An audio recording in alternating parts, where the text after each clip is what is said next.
নমস্কার, নমস্কার, নমস্কার, নমস্কার ম্যাডাম, নমস্কার। তারপর সর্ব অঙ্গের কুশল তো? কি ব্যাপার, আমাকে চিনতেই পারছো না মনে হচ্ছে? আরে আমি শ্রী প্রশান্ত কুমার রায়, আমার ছদ্মনাম শ্রী অভিজিৎ চৌধুরী, আমার বাবার নাম শ্রী বি.কে. রায়, লখনৌতে বিরাট ইন্ডাস্ট্রিয়ালিস্ট। ওগো, শুনছো? আমাদের উঠোনে একটা সাদা হাতি ঢুকে পড়েছে। রাজা সারতে আমি আর চাই না, আমাকে তোমরা ছেড়ে দাও। যেখান থেকে এসেছি সেইখানেই ফিরে যাই। বুদ্ধিমান লোকেদের একটাই খেলা আছে, সেটি হলো দাবা।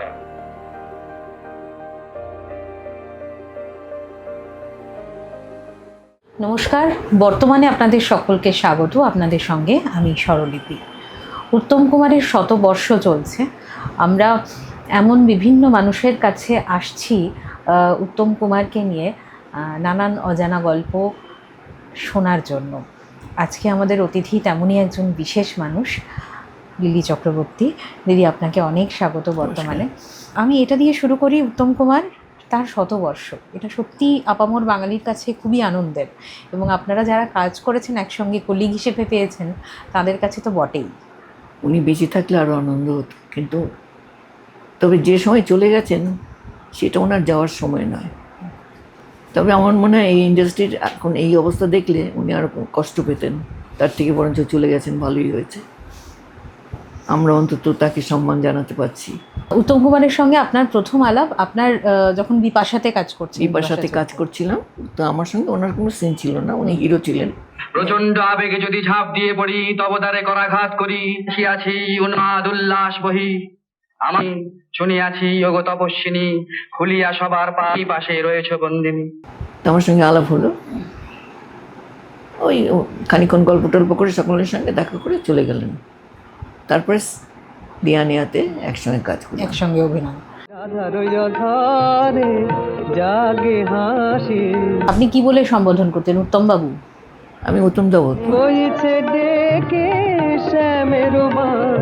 আর উনি আমাকে বৌঠান বলতেন। বৌঠান বলতেন? বৌঠান বলতেন, কারণ দিয়ানিয়াতে আমি চরিত্রটা, হ্যাঁ, চরিত্রটা বৌঠান বলে ডাকা ছিল।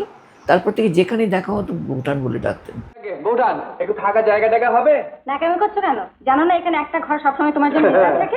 Sorry madam. তিনি ইন্ডাস্ট্রি তখন, হ্যাঁ, হ্যাঁ, মানে তার সঙ্গে কাজের তিনি কি মানে প্রত্যেকটা সিন আগে রিহার্সাল করে নিতেন? কিরম ছিল কাজের? যেরকম এখন হয় মনিটর আলাদা করে নিয়ে, কিন্তু উনি করতেন কি, নিজে যখন ডায়লগটা পেতেন, নিজে ডায়লগ করার জন্য মানে স্ক্যান করার জন্যে উনি আলাদা করে স্ক্যান করে নিতেন।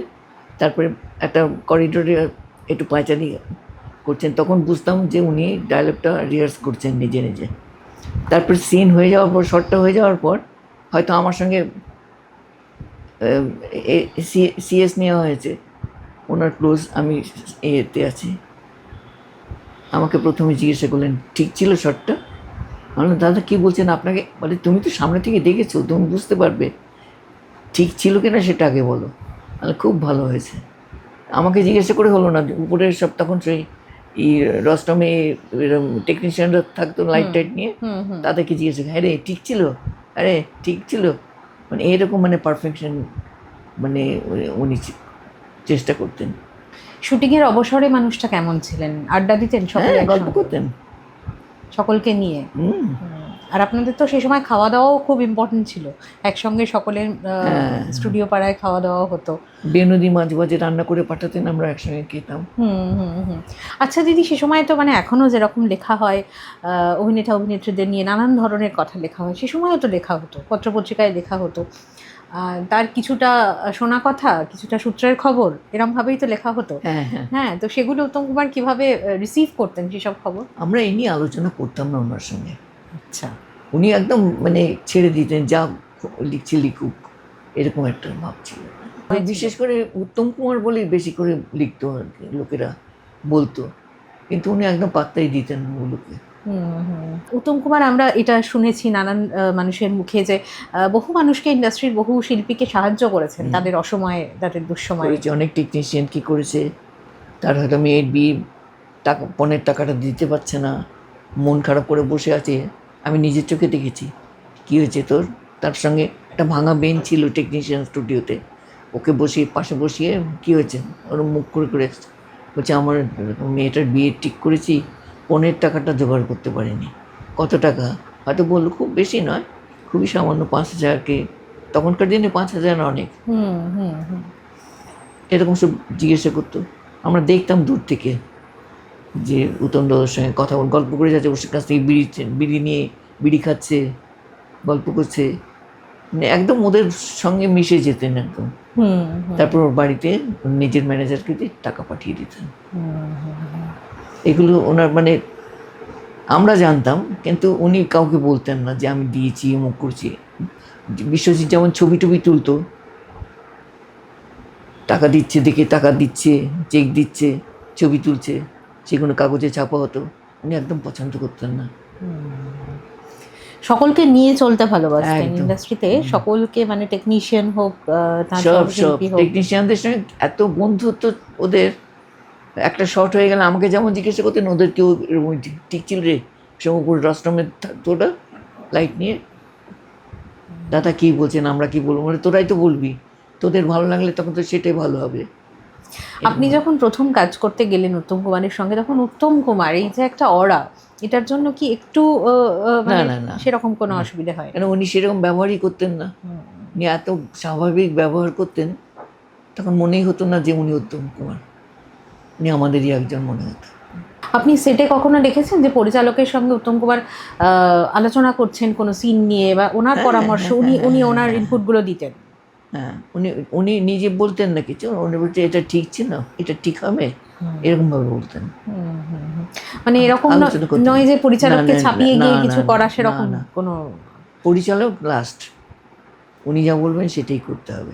জুটি নিয়ে আমরা খুব আলোচনা করি, উত্তম কুমারের সঙ্গে বহু নায়িকার জুটি। আপনার পছন্দের জুটি কারা?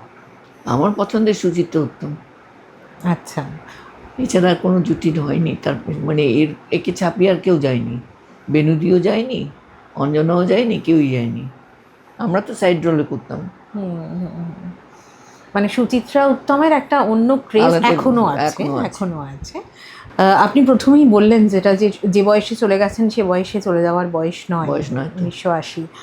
আপনি তখন কিংবা কোথায় খবরটা পেয়েছিলেন? আমি বাড়িতে একজন আমার এক বান্ধবী ফোন করে বললো, সকালবেলা ঘুম থেকে উঠে চা খাচ্ছি, তখন ফোন করে বললো যে উত্তমদা নেই। আমি তো তখনই কাঁদতে শুরু করে দিয়েছি। তখন উত্তমদার সঙ্গে একটা ছবি করছিলাম, আমি এগেনস্টে ছিলাম ওনার। আপনি সেদিন গেছিলেন মানে হ্যাঁ, বাড়িতে ফোন করে বললো। আমি তো তখনই কাঁদতে শুরু করে দিয়েছি, আর আমার ড্রাইভার তখন আসেনি। আমার হাজব্যান্ড একটা ট্যাক্সি ডেকে দিল, বলে তুমি একা যেতে পারো না? হ্যাঁ পারবো। মানে তখন মানে যাবো কতক্ষণে, ওখানে গেলাম, সারাদিনই ছিলাম ওনাদের সঙ্গে। এই ক্ষতি অপূরণীয়, উত্তম একদম। কুমার চলে যাওয়ার। মানে এরকম আজ পর্যন্ত আমি আর কোথাও দেখিনি, না বম্বে ইন্ডাস্ট্রিতে, না ক্যালকাটায়, বেঙ্গল ইন্ডাস্ট্রিতে, কোথাও হয়নি। কিন্তু এই কলকাতায় যে উত্তম কুমার ছিলেন, এখনও পর্যন্ত লোকের তার নাম শুনলে মন খারাপ হয়ে যায়, চলে গেছেন বলে এত তাড়াতাড়ি। উত্তম কুমারের এই ধরনের নানান কাহিনী নিয়ে আমরা আবার আসবো অন্য একটি এপিসোডে। আজকের মতো ধন্যবাদ। ফলো করুন বর্তমান।